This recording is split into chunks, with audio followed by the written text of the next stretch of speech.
মাজদার হোসেন মামলার বাদীপক্ষের প্রধান আইনজীবী কে ছিলেন? Barrister Amirul Islam. Supreme judicial কাউন্সিলের সদস্য কারা? প্রধান বিচারপতি ও পরবর্তী দুজন সিনিয়র অফিসার। মাজদার হোসেন কখন মামলাটি করেন?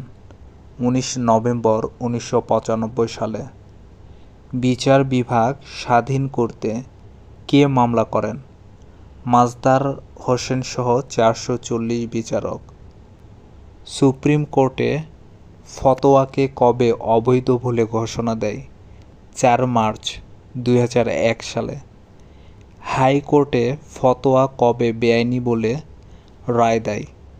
1 জানুয়ারি 2001 সালে।